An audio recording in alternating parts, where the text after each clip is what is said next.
प्यारे विद्यार्थियों, आजकल आप लोग परीक्षा की तैयारी में काफ़ी ध्यान के साथ पढ़ाई कर रहे होंगे और हमें आशा नहीं पूरी उम्मीद है कि आप लोग अच्छे नंबरों से परीक्षा पास करेंगे। आज हम पुनः ज्योमेट्री के कुछ प्रश्न लेना चाहेंगे और उन ज्योमेट्री को हम प्रश्न के रूप में हल करके दिखा रहे हैं कि क्या क्या प्रश्न संभावित हैं। जो संभावित प्रश्न हैं उनको हम आपके सामने रख रहे हैं और हल करके दिखा को हल किया जाता है। पहला प्रश्न हमारा है, चित्र में ओ वृत्त का केंद्र है और angle O A B equal to 50 degree है, तो एंगल ए पी सी का मान निकालना है।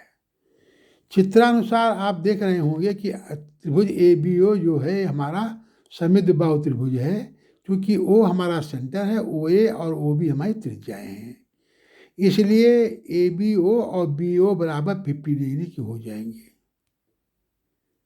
ठीक, तो ओ ए बी का मान हमारा जो है वो 50 डिग्री का हो जाएगा।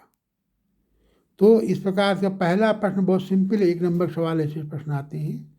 दूसरा प्रश्न है, चित्र में ओ वृत्त का केंद्र है तथा एंगल ए जी बी बराबर 70 डिग्री के है, तो ओ सी डी का मान ज्ञात कीजिए। चित्रानुसार आप देखेंगे कि एंगल ए ओ बी बराबर एंगल डी ओ सी के 70 डिग्री के सम्मुख कोण कहलाते हैं और त्रिभुज आपका ओ डी सी में तीनों कोणों का योगफल 180 डिग्री होता है।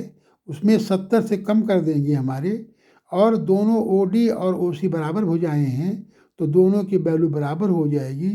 तो 180 माइनस 70 को 2 से भाग करेंगे, 55 डिग्री हमारा आंसर आ जाएगा। प्रश्न 3 में हमने लिखा, रेखाखंड ए सी वृत्त का बाही व्यास है और एंगल बी डी सी की मान 115 डिग्री है, तो एंगल ए सी बी का मान ज्ञात कीजिए। ए सी वृत्त का केंद्र है और इसलिए ए बी सी 90 डिग्री का है, क्योंकि अर्धवृत्त में स्थित कोण समकोण होता है। ए बी टी सी हमारा चक्रीय चतुर्भुज है, इसलिए B A C plus B D C बराबर 180 डिग्री हो जाएगा।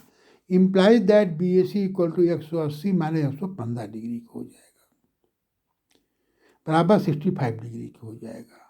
अब त्रिभुज ए बी सी में angle A C B plus angle A B C plus angle B A C बराबर 180 डिग्री के है। इसमें एंगल ए बी सी और एंगल बी ए सी का मान पुट करेंगे तो एंगल ए सी बी की वैल्यू हमारी 25 डिग्री आ जाएगी।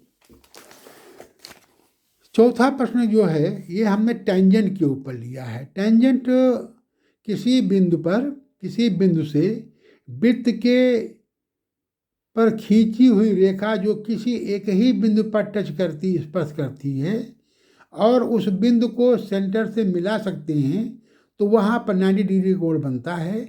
ऐसी रेखा को हम स्पर्श रेखा या टेंजेंट रेखा आप सर्किल कहते हैं।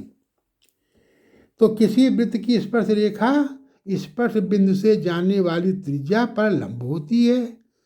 किसी बाह्य बिंदु से वृत्त पर 2 अगर स्पर्श रेखाएं खींची जाती तो बराबर होंगी। अगर किसी वृत्त में 2 जीवाएं हमारे P Q M N R पर काटती हैं तो M R into R N बराबर P R into R Q हो जाएगा। अगर 2 वृत्त हमारे बाह्य स्पर्श करते हैं एक्सटर्नल टच करते हैं तो उनके केंद्रों के बीच की दूरी उनके त्रिज्याओं के जोड़ के बराबर होगी। अगर 2 वृत्त हमारे अंतः स्पर्श करते हैं इंटरनल टच करते हैं तो उनके केंद्र की दूरी बराबर होगी त्रिज्याओं के डिफरेंस के बराबर होती है।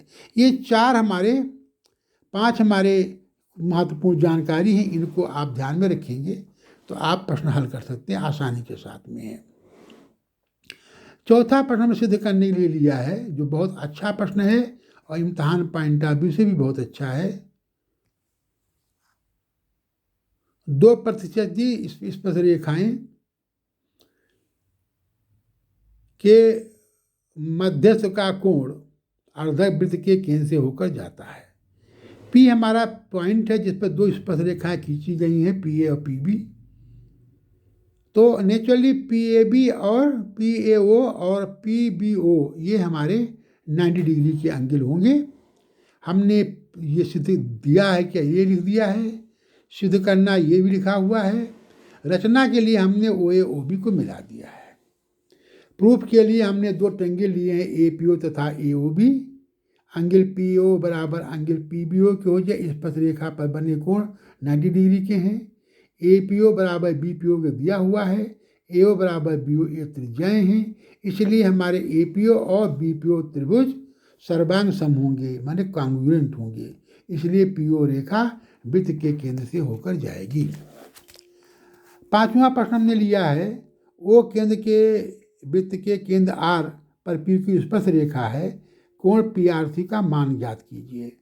तो QRT बराबर 30 डिग्री दिया हुआ है, एंगल SRT बराबर 90 डिग्री के है, चूँकि अर्धवृत्त में स्थित कोण 90 डिग्री का होता है। एंगल PRQ एक हमारा रैखिक कोण है, जिसकी वैल्यू 180 डिग्री होती है। ये बराबर है एंगल PRS के प्लस एंगल SRT के प्लस एंगल QRT के। SRT की वैल्यू 90 डिग्री, QRT की वैल्यू 30 डिग्री रख देंगे तो हमारी PRS की वैल्यू मिल जाएगी 180 माइनस 120 बराबर 60 डिग्री के। इस प्रकार से विद्यार्थियों, ये थोड़े से प्रश्न हैं, इसी प्रकार के अन्य प्रश्न भी करते रहिए, आपको परीक्षा में अच्छे नंबर प्राप्त होंगे। इन्हीं शुभकामनाओं के साथ धन्यवाद।